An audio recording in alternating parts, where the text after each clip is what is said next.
Hello, we are from Group B, and in this video we will be going through our group selected Western European cities, Rotterdam and Marseille, to talk deeper in comparison about their take on urban resilience and how one or the other can improve its strategies. First, let's start off with Rotterdam. It is a delta city with most of its land below sea level, well known for its port, waterways, and advanced flood defenses, ranking 12th on the European Cities SDG Index. On the other hand, Marseille, a Mediterranean port city which features a natural harbour and a variety of terrains including coastal plains to peaks over 600 meters, scored 11 ranks lower on the 23rd place. Both cities have similar statistics in terms of population, land area, GDP, and its natural disaster challenges. However, there are multiple differences in its geographical data. For instance, Marseille is significantly hotter, with more sunny days and less rain, in contrast with Rotterdam, where the graph shows a major increase in precipitation days and amount with colder temperatures and wind. Marseille's urban design evolved from port-centric growth to industrial and modernist phases, now embracing sustainable, mixed-use, pedestrian-friendly development that blends historic heritage with innovation and climate adaptation.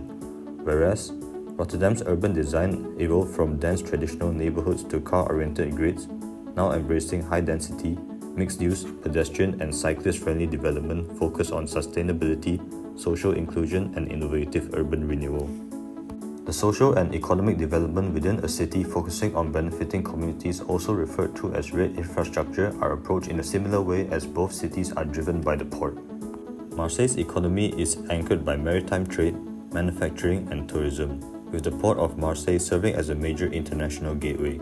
It is transforming through the 2030 Objective Climate Plan, aiming for a climate-neutral and resilient future by integrating economic growth with ecological transition and sustainable urban planning. On the other hand, Rotterdam, with a slightly lower population, is driven by trade and entrepreneurship through the port, which is also Europe's largest cargo hub.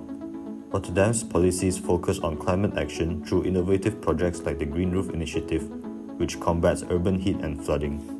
Blue infrastructure refers to a water-related infrastructure that offers multiple benefits in an urban environment and faces natural disasters. Rotterdam has set a good example of blue infrastructure, which we can see in implementing the Maesland-carrying storm surge barrier, while Marseille only implements tools such as trap back as seawalls, which may not be sufficient for a country in a coastal area with high flood risk. Next is blue-grey infrastructure applied in Rotterdam, the Water Square. This is a combination of urban public space and 3 rainwater ponds that collect rainwater, which can collect up to 1.7 million litres of water. During the dry season, this space can be used for community activities such as basketball, skateboarding, and many more. When it rains, these spaces are where rainwater will be collected. When it's full, the water will be discharged and flowed to the nearest canal or sea. Marseille lost 19% of its tree cover since 2000, while Rotterdam lost just 3.2% and gained more new trees, showing stronger urban greening and higher soil carbon density in Rotterdam. Here also shows the unique biodiversity and their level of threat of each city. Rotterdam is investing 233 million euros in parks incorporating blue-green infrastructure like blue-green corridors and smart blue-green roof systems to fight flooding, heat waves, and drought, making the city greener, safer, and more climate resilient. Its innovations have caught the eyes of other delta cities like Jakarta, Ho Chi Minh City, New York, and New Orleans.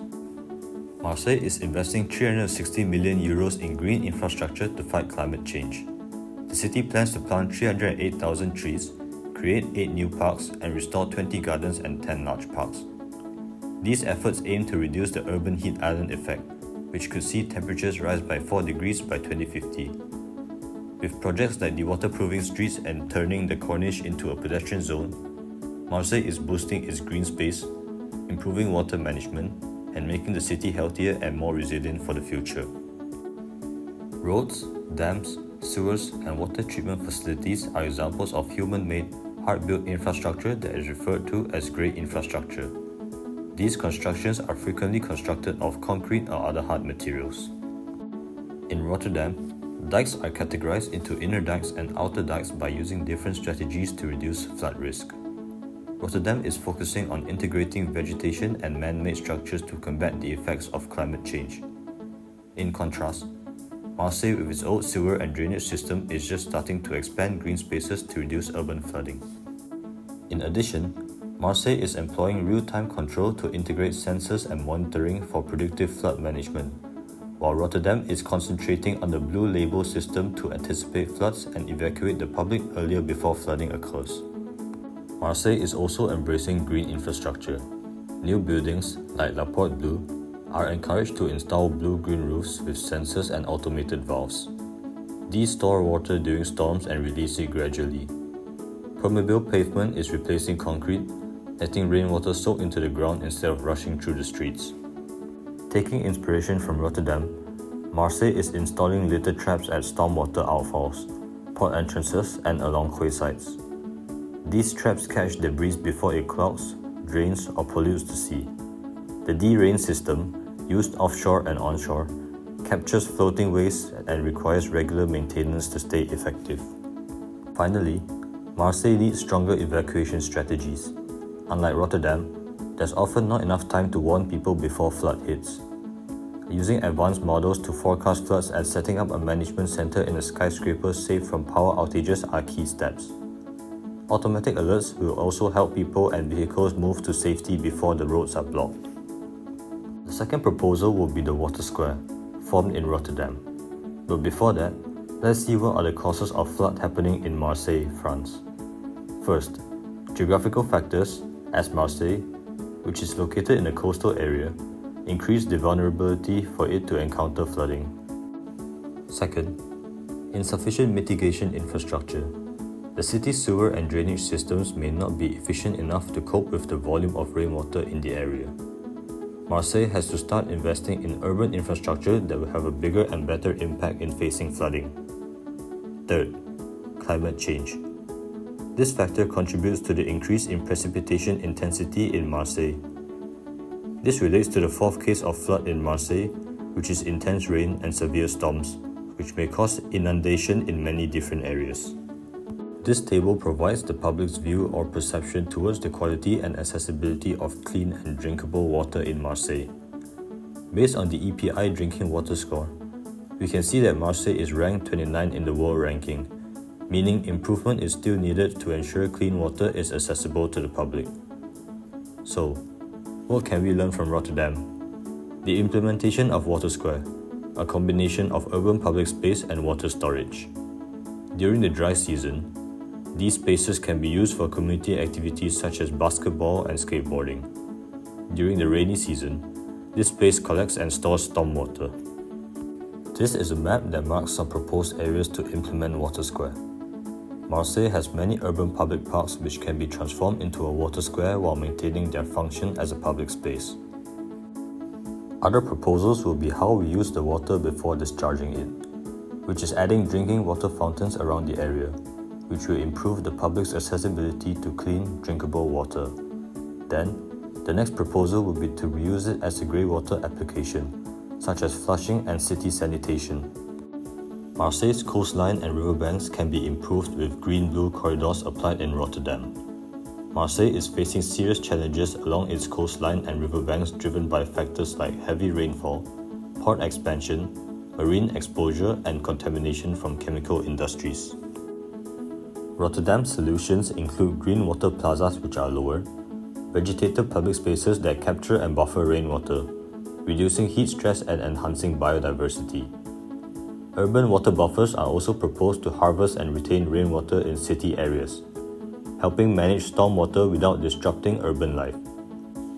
For coastal protection, a robust system combining engineered flood barriers with natural sand dunes and green embankments can help defend vulnerable areas like the Corniche Kennedy.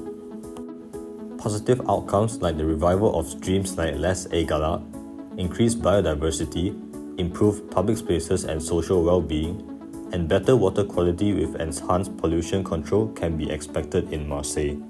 Marseille's iconic coastal huts are under serious threat from flooding, beach erosion, cliff collapses, and increasingly violent storms, all worsened by climate change and rising sea levels. These risks not only endanger the structures but also the unique cultural heritage and community that has developed around hut living. To address these challenges, two main solutions are proposed. First, floating and elevated structures can be designed to rise with water levels or stand on stilts, protecting huts from frequent flooding and maintaining their usability even as the beach recedes. Second, creating tidal parks by restoring tidal flats and mudflats, and adding engineered features like rock armor can stabilize sediments, stimulate habitat development, and provide vital habitats for marine life. These tidal parks also improve water quality and serve as natural carbon sinks.